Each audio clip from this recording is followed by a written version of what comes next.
Hello and welcome to all of you. आज हम लोग एनसीईआरटी बुक क्लास 8th की साइंस का चैप्टर 2 पढ़ने वाले हैं। और चैप्टर 2 का हमने कुछ पार्ट्स पहले से पढ़ चुके हैं, तो जो पार्ट्स बचा हुआ है उसको हम पढ़ने वाले हैं आज। तो माइक्रो, जो चैप्टर 2 का नेम है, माइक्रो ऑर्गेनिज्म फ्रेंड्स एंड फो, यानी जो सूक्ष्म जीव होते हैं वो हमारे मित्र किस तरीके से हैं और हमारे शत्रु किस तरीके से हैं। तो इस टॉपिक के बारे में हम लोग पढ़ रहे थे। तो जितना हमने पढ़ चुके थे उसके आगे आइए हम लोग पढ़ना शुरू करते हैं। तो बाकी सारे टॉपिक्स को हम पढ़ चुके थे। हमारा जो नेक्स्ट टॉपिक बचा हुआ था नाइट्रोजन फिक्सेशन, जो हमारा टॉपिक बचा हुआ था नाइट्रोजन फिक्सेशन। तो नाइट्रोजन फिक्सेशन क्या होता है इसके बारे में आज हमको पढ़ना है।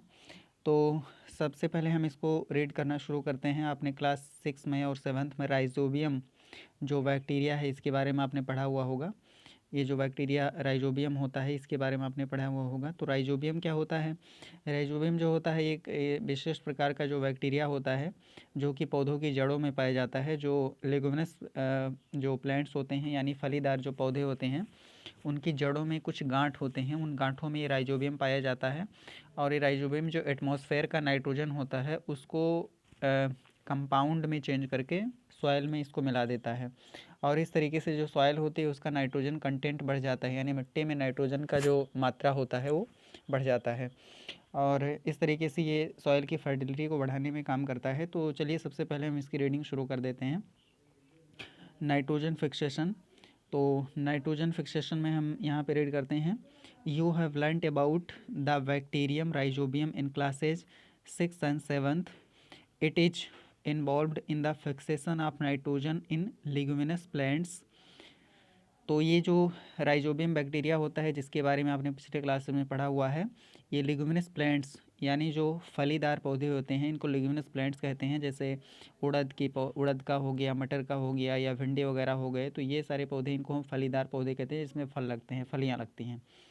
तो लिग्यूमिनस प्लांट्स के जो जड़ें होती हैं उसमें राइजोबियम होता है और एटमॉस्फेरिक नाइट्रोजन को फिक्स करने में काम करता है। आगे रीड करते हैं, recall that rhizobium lives in the root nodules of the leguminous plants. Root nodules का मतलब क्या होता है? कुछ गांठें होती हैं जड़ों में और उन्हीं गांठों में ये रहते हैं। आगे देखिएगा, सच एज बीन्स। तो ये 2.9 फिगर में दिया गया है, तो इसको हम नीचे देख लेते हैं। तो जो जड़ होती है उसमें कुछ नोड्यूल्स होते हैं, आप यहाँ पे देख पाएंगे। ये जो जड़ यहाँ पे आपको दिखाई दे रहा है इसमें आप देखिए छोटी छोटी गांठें यहाँ पे आपको दिखाई देंगी। तो ये जो गांठें होती हैं इन्हीं में राइजोबियम बैक्टीरिया मिलता है। और राइजोबियम बैक्टीरिया क्या करता है? नाइट्रोजन को फिक्स करने में बहुत ज़्यादा हेल्प करता है। नाइट्रोजन फिक्सेशन में इसका जो बड़ा रोल होता है। तो ये नोड्यूल्स होते हैं, जो गांठें हैं इसी में रहता है। आगे हम लोग रीड करते हैं। आगे यहाँ पे देखिएगा, आगे हम रीड करते हैं, such as beans and peas with which it has symbiotic relationship. तो यहाँ पे आप देखेंगे जो ये जो बीन्स होते हैं या जो यहाँ पे पीज मटर दिया है, बीन हो गया या पीज मटर हो गया, तो इन सब की जड़ों में ये रहता है और इसमें सिम्बियोटिक रिलेशनशिप में रहता है। सिम्बियोटिक रिलेशनशिप का मतलब क्या होता है? जो न्यूट्रिशन जो प्लांट होता है, जो प्लांट यहाँ पे आपने देखा ये प्लांट है, तो इस प्लांट के जो जड़ में जो ये बैक्टीरिया होता है, तो इस बैक्टीरिया को न्यूट्रिशन ये प्लांट देता है। यानी प्लांट का जो प्रोडक्ट होता है, जो प्लांट द्वारा प्रिपेयर्ड फूड होता है, इस बैक्टीरिया को जाता है। और बैक्टीरिया क्या करता है? नाइट्रोजन फिक्स करता है और नाइट्रोजन जो एटमॉस्फेयर में रहता है उसको ये तो ये सिम्बियोटिक रिलेशनशिप में होता है। इसका मतलब ये होता है कि जो फूड पौधा बनाता है उसको ये जो है बैक्टीरिया खाता है। और बैक्टीरिया जो कंपाउंड बनाता है, नाइट्रोजन युक्त कंपाउंड जो होता है, नाइट्रोजन कंटेंट कंपाउंड होता है, उसको पौधा ये ले करके ग्रो करता है। तो इस टाइप के रिलेशनशिप को हम सिम्बियोटिक रिलेशनशिप कहते हैं। इस टाइप का रिलेशनशिप आपने लाइकेंस के बारे में देखा होगा, जो आपने पिछले क्लास में पढ़े होंगे। तो यहाँ पे देखिए सिम्बियोटिक रिलेशनशिप में बैक्टीरिया और पौधा रहता है, जो भी पौधा है फली वाला। आगे इसमें रीड करते हैं, sometimes nitrogen gets fixed through the action of lightning. कभी कभी जो है नाइट्रोजन होता है लाइटनिंग का मतलब होता है जो बिजली चमकता है, बादल, जो बादल में बिजली चमकता है बरसात के टाइम पे, तो उसके कारण कभी कभी ये जो है नाइट्रोजन फिक्स हो जाता है। But you know that the amount of nitrogen in the atmosphere remains constant. लेकिन अब यहाँ पे प्रश्न ये उठता है, हमने तो कह दिया कि जो नाइट्रोजन होता है एटमॉस्फेयर का, जो एटमॉस्फेयर का नाइट्रोजन होता है वो चाहे तो बैक्टीरिया के द्वारा या लाइटनिंग के द्वारा ये जो है ज़मीन में आता रहता है और ज़मीन से फिर ये पौधे इसको लेकर के ग्रो करते हैं। लेकिन अब यहाँ पे प्रश्न ये उठता है कि जो नाइट्रोजन है आकाश का, जो एटमॉस्फेयर यानी जो हमारा एटमॉस्फेयर है उसमें नाइट्रोजन जो है आप जानते हैं 78% लगभग होता है, नियर अबाउट 78% नाइट्रोजन कंटेंट होता है एटमॉस्फेयर का। तो ये 78% किस तरीके से हमेशा के लिए बना रहता है, क्या एटमॉस्फेयर में नाइट्रोजन कम नहीं हो जाएगा? तो ये क्वेश्चन है। आगे इसमें लिखा गया है यू में वंडर हाउ, तो आपको ये आश्चर्य हो सकता है कि वास्तव में कैसे नाइट्रोजन कांस्टेंट बना रहता है एटमॉस्फेयर में। Let us understand this in the next section, तो इसको अगले सेक्शन में हम इसको डिस्कस करते हैं, इसको हम पढ़ेंगे। तो इसको जो ये कांस्टेंट बना रहता है वास्तव में नाइट्रोजन साइकिल के कारण होता है। तो नाइट्रोजन साइकिल क्या है इसको हम रीड करते हैं, यहाँ पे देखते हैं, रीड करना शुरू करते हैं। देखिए आवर एटमॉस्फेयर है 78% nitrogen gas. Nitrogen is one of the essential constituents of all living organisms as part of proteins, chlorophyll, nucleic acids and vitamins. तो जो नाइट्रोजन होता है वो एटमॉस्फेयर में 78% होता है और कोई भी लिविंग ऑर्गेनिज्म हो, चाहे वो प्लांट हो और चाहे वो एनिमल हो, सब में जो है नाइट्रोजन एक बहुत इंपॉर्टेंट पोर्शन के रूप में होता है। जो प्लांट होता है उसमें क्लोरोफिल के रूप में होता है और हमारे शरीर में ये न्यूक्लिक एसिड के रूप में या विटामिन्स के रूप में ये होता है। हमारे शरीर में जो विटामिन्स होते हैं वो ज़्यादातर नाइट्रोजन कंटेंट विटामिन्स होते हैं। आगे रीड करते हैं the atmospheric nitrogen can not be taken directly by plants and animals. Certain bacteria and blue grain algae present in the soil fix nitrogen from the atmosphere and convert it into compounds of nitrogen. जो nitrogen होता है atmosphere में होता है उसको directly कोई plant या human नहीं कंज्यूम कर सकता है, खा सकता है। इसलिए कुछ विशेष प्रकार के बैक्टीरिया होते हैं और ब्लू ग्रीन एल्गी के बारे में आपको पता होगा, जैसे जो नल वगैरह जहाँ पे रहता है उसके आसपास काई लग जाता है, तो वो जो हरा होता है, या किसी पानी जैसे धान का खेत हो तो उसका जो धान के खेत में कुछ हरे टाइप के कुछ शैवाल आपको दिखाई देते हैं, तो ये एल्गी होते हैं, एटमॉस्फेरिक नाइट्रोजन को भी फिक्स करते हैं। तो ये जो है कुछ नाइट्रोजन जो एटमॉस्फेयर में होता है उसको नाइट्रोजन कंपाउंड में बदलकर मिट्टी में मिला देते हैं और मिट्टी के फर्टिलिटी को इस तरीके से ये बढ़ा देते हैं। आगे रेड करते हैं once nitrogen is converted into these usable compounds it can be utilised by plants from the soil through their root system. तो ये एक बार जो नाइट्रोजन है अगर ये कंपाउंड में कन्वर्ट हो गया तो जो पौधे होते हैं उनके रूट सिस्टम के द्वारा इस नाइट्रोजन कंपाउंड का यूज करके जो है पौधे को ग्रो करने में हेल्प कर सकता है। Nitrogen is then used for the synthesis of plant proteins and their compounds. तो इसके बाद में जो नाइट्रोजन होता है इसको क्या किया जाता है, जो प्लांट प्रोटीन्स पौधे के प्रोटीन में और अदर कंपाउंड बनाने में इस नाइट्रोजन का यूज होता है। आगे रेड करते हैं animals feeding on plants get these proteins and their nitrogen compounds. और ऐसे जीव जैसे हम लोग हो गए या जो भी जानवर हैं, जब इन पौधों को खाते हैं तो इन प्रोटीन्स को इनके अंदर ही जाता है। जैसे अगर हम दाल खाते हैं, दाल में प्रोटीन होता है, तो सबसे पहले ये प्रोटीन पौधे ने बनाया होता है और वो प्रोटीन हमारे शरीर में जाता है, तो फिर पौधे से ये प्रोटीन हमारे अंदर आता है।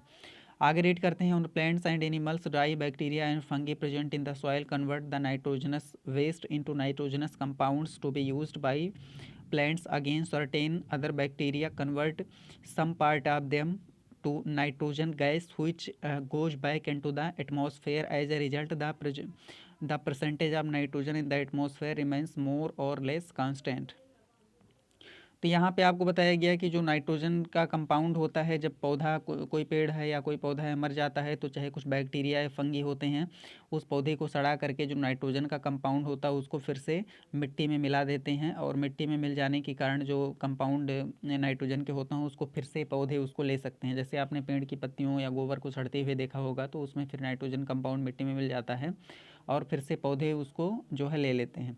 लेकिन कुछ बैक्टीरिया ऐसे भी होते हैं जो कि जो मिट्टी के अंदर या पौधों जो कोई डेड बॉडी है किसी एनिमल का, तो उसके अंदर का जो नाइट्रोजन कंपाउंड है उससे डायरेक्टली नाइट्रोजन ये बना देते हैं। तो इस तरीके से कुछ जो पार्ट होता है वो तो मिट्टी में रह जाता है, मतलब सॉइल की फर्टिलिटी बढ़ाता है, लेकिन कुछ जो नाइट्रोजन होता है वो डायरेक्टली एटमॉस्फेयर में मिल जाता है। और इस तरीके से ये जो रिजल्ट इसका ये होता है कि जो परसेंटेज होता है नाइट्रोजन का वो हमेशा कांस्टेंट रहता है, थोड़ा बहुत अंतर आ सकता है लेकिन इन नियर अबाउट हमेशा क्या रहता है, कांस्टेंट रहता है। अब यहाँ पे देखिए नाइट्रोजन जो नाइट्रोजन साइकिल है इसका एक पिक्टोरियल फार्म इसमें दिया है, बहुत अच्छा है ये। तो इसको हम लोग समझ लेते हैं किस तरीके से हो रहा है इसमें। तो यहाँ पे देखिए सबसे पहले जो हमारी मिट्टी होती है इसमें कुछ मात्रा में नाइट्रोजन जो है होता ही है। जो मिट्टी हमारी है इसमें कुछ मात्रा में जो नाइट्रोजन है वो पहले से होता ही है। तो ये जो मिट्टी का नाइट्रोजन है उसको पौधे क्या करते हैं, पहले एब्जॉर्ब करते हैं। सबसे पहला काम क्या होता है, पौधे इसको एब्जॉर्ब करते हैं। और जब पौधे इसको एब्जॉर्ब करते हैं तो पौधे इससे क्या बनते हैं, प्रोटीन्स बनाते हैं, नाइट्रोजन कंपाउंड्स बनाते हैं फोटोसिंथेसिस के बाद में यहाँ पे। इसके बाद में ये जो पौधे है, पौधे को जब कोई जानवर खाता है, एनिमल कोई खाता है, तो एनिमल जो है पहले उसका न्यूट्रिशन तो ले लेता है लेकिन कुछ वेस्ट निकालता है। जैसे अगर मान लेते हैं पौधे ने ज़मीन से लिया और उसके बाद गाय ने इसको खाया पौधे को, तो पौधे को गाय खाएगी, उसके बाद गाय क्या कर रही, गाय का जो गोबर होता है वो गोबर फिर मिट्टी में जाएगा और मिट्टी में जाने के बाद फिर ये गोबर फिर मिट्टी में ही मिल जाएगा यहाँ पे।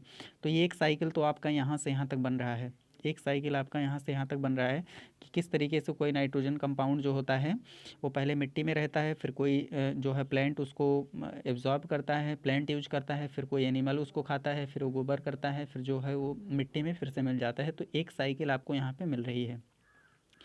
दूसरी साइकिल क्या होती है कि कुछ बैक्टीरिया ऐसे होते हैं, कुछ बैक्टीरिया जैसे नाइट्रोजन कंपाउंड को प्लांट एब्जॉर्ब करें तो ये पहला वाला साइकिल बना। दूसरे में कुछ ऐसे बैक्टीरिया होते हैं कि जो नाइट्रोजन के कंपाउंड होते हैं मिट्टी में उनको डायरेक्टली जो है नाइट्रोजन गैस में बदल देते हैं और ये नाइट्रोजन गैस उड़कर फिर कहाँ जाता है, ऊपर जाता है, एटमॉस्फेयर में ये मिल जाता है। अब इसके बाद में देखिए फिर एटमॉस्फेरिक जो नाइट्रोजन होता है, कभी अगर आकाश में लाइटनिंग होती है, बिजली चमकती है, तो बिजली चमकने के साथ में कुछ जो नाइट्रोजन होता है वो कुछ कंपाउंड में बदल जाता है और ये कंपाउंड बारिश के साथ नीचे ज़मीन में आ जाता है और ज़मीन में आने के बाद फिर ये मिट्टी में यहाँ पे मिल जाता है। इसके बाद अगला प्रोसेस क्या होता है, जो नाइट्रोजन एटमॉस्फेयर का होता है उसको नाइट्रोजन फिक्सन कुछ बैक्टीरिया होते हैं जैसे एल्गे वगैरह हो गए, तो ये नाइट्रोजन के कंपाउंड में बदल देते हैं और जो एटमॉस्फेरिक नाइट्रोजन को फिक्स करते हैं। और bacteria in turn fix nitrogen into nitrogenous compounds. तो पहले ये नाइट्रोजन जो एटमॉस्फेयर में होता है बैक्टीरिया इसको पहले पकड़ते हैं, उसके बाद में नाइट्रोजन के कंपाउंड में बदल करके इसको ये मिट्टी में मिला देते हैं। तो ये साइकिल जो है ये हमेशा लगातार कंटिन्यूसली चलता रहता है। यानी जैसे यहाँ पे देखिए जो मिट्टी का कंपाउंड होगा, जो नाइट्रोजन कंपाउंड होता है उसको पौधे लेते हैं, पौधे से जंतुओं में जाता है, फिर जंतु का वेस्ट होता है, जंतु के वेस्ट से मिट्टी में जाता है। इसके बाद कुछ बैक्टीरिया जो होते हैं ये नाइट्रोजन कंपाउंड को क्या करते हैं, डायरेक्टली एटमॉस्फेरिक फॉर्म में या गैसियस फॉर्म में कन्वर्ट कर देते हैं और ये इस तरीके से एटमॉस्फेयर में मिल जाता है। एटमॉस्फेयर का जो नाइट्रोजन होता है वो चाहे लाइटनिंग के द्वारा मिट्टी में कंपाउंड बनकर मिल जाता है या कभी कभी कुछ बैक्टीरिया होते हैं जो उनको फिक्स करते हैं, मतलब जो एटमॉस्फेरिक नाइट्रोजन उसको ट्रैप करते हैं, पकड़ते हैं और ये एक कंपाउंड में बदल देते हैं और एक कंपाउंड फिर मिट्टी में मिल जाता है। तो ये साइकिल जो है कंटिन्यूसली चलता रहता है और इस कारण से जो एटमॉस्फेयर में एक परसेंटेज है नाइट्रोजन का वो हमेशा लगभग इक्वल एक समान बना रहता है। तो ये तो एक तरीका है, इस तरीके जो है मतलब नाइट्रोजन किस तरीके से जो है ये एटमॉस्फेयर में रहता है। तो ये आपका जो माइक्रो ऑर्गेनिज्म का चैप्टर था यहाँ पे ख़त्म हो जाता है। अब यहाँ पे देखिए जो कीवर्ड्स होते हैं, कीवर्ड्स में आपने जो कुछ पहले पढ़ा है उसको याद करने का आपको जो है एक बार आप उसको एक्सप्लेन करने के लिए। तो जैसे एल्गी यहाँ पे एक शब्द दिया गया है, एल्गी का नाम सुनते ही हमें पता चल गया कि एल्गी होता है जिसमें क्लोरोफिल होता है, एक माइक्रो ऑर्गेनिज्म होता है, इसको हम शैवाल कहते हैं। तो एल्गी जो होता है जो फिर 4 मेजर कैटेगरीज हैं माइक्रो ऑर्गेनिज्म के, इसमें जैसे आपका बैक्टीरिया हो गया, फंगी हो गया, एल्गी और प्रोटोजोआ। तो एल्गी इसमें से एक है। एल्गी ग्रीन होता है, ये फोटोसिंथेसिस करता है, नाइट्रोजन का फिक्सेशन भी करता है। तो ये सारी चीज़ें आप एल्गी के बारे में जानते हैं। एंटीबायोटिक्स क्या होते हैं, एंटीबायोटिक्स के जो ऐसे कुछ मेडिसिन होते हैं जिनको हम माइक्रो ऑर्गेनिज्म का यूज करके बनाते हैं और हमें हमारे रोगों से हमारी सुरक्षा करते हैं, या कुछ बैक्टीरिया जो बैक्टीरिया से होने वाले रोग हैं या माइक्रो ऑर्गेनिज्म से होने वाले रोग हैं उनसे हमारी सुरक्षा करते हैं खाने से। आगे देखिए एंटीबॉडीज़ क्या होते हैं। एंटीबॉडीज़ हमारे शरीर में बनने वाले कुछ ऐसे बॉडीज़ होती हैं जो कि हमारे शरीर की रोग प्रतिरोधक क्षमता को बढ़ाती हैं, इम्यून सिस्टम को मजबूत करती हैं। बैक्टीरिया आप सभी जानते हैं कि बैक्टीरिया क्या होता है, जो हमारा जो माइक्रो ऑर्गेनिज्म के 4 मेजर कैटेगरीज हैं उनमें से एक है बैक्टीरिया, इसको जीवाणु कहते हैं। कैरियर क्या होता है, कैरियर का मतलब वाहक होता है। जैसे मान लेते हैं कोई रोग किसी एक को है तो दूसरे में कैसे, जैसे आपने देखा होगा कि जो मलेरिया होता है वो एनाफ्लीज से होता है। तो एनाफ्लीज जो मलेरिया का जो रोग कारक जो माइक्रो ऑर्गेनिज्म होता है उसको ये एक पर्सन से दूसरे पर्सन पे ले जाता है, तो उसको हम कैरियर कहते हैं। इस तरीके से कम्युनिकेबल डिजीज ऐसे डिजीज होते हैं जो कि एक व्यक्ति से दूसरे व्यक्ति में फैल जाता है। अगर एक कोई बीमार है तो दूसरा को भी बीमार कर सकता है। जैसे आज के टाइम में कोरोना वायरस है, कोविड-19 आपका चल रहा है, तो ये कम्युनिकेबल डिजीज का एक एग्जाम्पल हो गया। फर्मेंटेशन एक ऐसा प्रोसेस होता है जिसमें हम क्या करते हैं, जो हमारा जो जो शुगर होता है या कोई कार्बोहाइड्रेट होता है उसको हम किस में चेंज करते हैं, अल्कोहल में चेंज करते हैं। फंगी एक मेजर माइक्रो ऑर्गेनिज्म है। फंगी एक प्लांट होता है जिसमें क्लोरोफिल नहीं होता है। लैक्टोबैसिलस आप जानते हैं दही बनाने वाला बैक्टीरिया है, ये दही बनाने में हेल्प करता है। माइक्रो ऑर्गेनिज्म का मतलब सूक्ष्म जीव होता है, सभी आप लोग पता है। इसके बाद नाइट्रोजन साइकिल अभी आपको बताया गया। नाइट्रोजन साइकिल एक साइकिल होता है जिसके कारण जो एटमॉस्फेयर में नाइट्रोजन का परसेंटेज है वो हमेशा इक्वल बना रहता है। तो ये आपका नाइट्रोजन साइकिल हो गया। इसके बाद में देखिए नाइट्रोजन फिक्सेशन। नाइट्रोजन फिक्सेशन मतलब एटमॉस्फेरिक नाइट्रोजन को कुछ कंपाउंड्स में बदलकर मिट्टी में मिलान देना नाइट्रोजन फिक्सेशन कहलाता है। इसके बाद में पास्चुराइजेशन, आपको पता है पास्चुराइजेशन एक ऐसा प्रोसेस होता है जिसमें दूध को हम पहले गर्म करते हैं और उसके बाद में अचानक से उसको ठंडा कर देते हैं, तो ये इस कारण से जो दूध खराब नहीं होता है इसको पास्चुराइजेशन बोलते हैं। पैथोजेंस क्या होते हैं, disease causing microbes are called pathogens. जो डिजीज काजिंग माइक्रोब होता है उसको पैथोजन बोलते हैं। प्रिजर्वेशन क्या होता है, जैसे बहुत सारे हमारे फूड आइटम्स होते हैं, जैसे अचार हो गया या कुछ भोजन हो गया, उसको जो है जो माइक्रो ऑर्गेनिज्म होते हैं उसको ख़राब कर देते हैं। तो माइक्रो ऑर्गेनिज्म से बचाने के लिए प्रिजर्वेशन के बहुत सारे मेथड होते हैं, आपको बताया गया है। चाहे नमक डालकर, तेल डालकर, या उसको ठंडा फ्रिज में रख करके, या कुछ प्रिजर्वेटिव्स को मिला करके, इस तरीके से इसका प्रिजर्वेशन किया जाता है। आपने आगे पढ़ा हुआ। प्रोटोजोआ जो है एक जो 4 कैटेगरीज हैं माइक्रो ऑर्गेनिज्म उनमें से एक है। इसके बाद राइजोबियम आप जानते हैं, राइजोबियम एक ऐसा बैक्टीरिया है जो कि नाइट्रोजन को फिक्स करता है, एटमॉस्फेरिक नाइट्रोजन को फिक्स करता है। वैक्सीन क्या होता है, वैक्सीन जो होता है कुछ ये हमारी रोगों से लड़ने में हमको सक्षम बनाता है। तो वैक्सीन के बारे में आपको आगे बढ़ाएगी, ये भी आप जानते हैं। वायरस को हिंदी में विषाणु कहते हैं। वायरस क्या होता है, वायरस ना तो लिविंग थिंग है और ना ही नॉन लिविंग थिंग है। ये लिविंग थिंग और नॉन लिविंग थिंग के बीच एक लिंक की तरह काम करता है। और वायरस जो है ये बहुत ही ज़्यादा डेंजरस भी हो सकता है। कुछ वायरस हमारे लिए यूजफुल भी हो सकते हैं। आगे देखिए ईस्ट क्या होता है। ईस्ट एक टाइप का जो है ये माइक्रो ऑर्गेनिज्म होता है जो मतलब अल्कोहल में चेंज करता है। एक तरीके से जलेबी वगैरह बनाने में इसका यूज़ होता है, या जो बेकरी के जितने प्रोडक्ट्स होते हैं उसको बनाने में इसका यूज़ होता है। तो ये सब जो है ये चैप्टर आपका यहाँ पे कंप्लीट होता है। तो वर्ड्स जो कीवर्ड्स हैं इसको आप याद रखिएगा। अब इसके बाद हम देखते हैं इसमें कुछ जो व्हाट यू हैव लर्न, तो जो कुछ आपने सीखा है इसमें एक करके दिया है, इसको आप पढ़ लेना। और जब आप यहाँ पे नीचे एक्सरसाइज को सॉल्व करेंगे तो इसमें से कुछ टॉपिक्स आपके, कुछ आंसर आपके इसमें मिल जाएंगे, तो उसको ढूंढ के आप लिख सकते हैं। तो इस वीडियो को यहाँ पे एंड करते हैं। आपको कीवर्ड्स यहाँ पे लिखने के लिए दे दिया जाएगा, और बाकी जो एक्सरसाइज उसको बाद में हम लोग करेंगे। अगर आप कर सकते हैं तो एक्सरसाइज करिएगा। और इस वीडियो को यहाँ पे एंड करते हैं। तब तक के लिए आप अपनी पढ़ाई जारी रखिए। Thank you.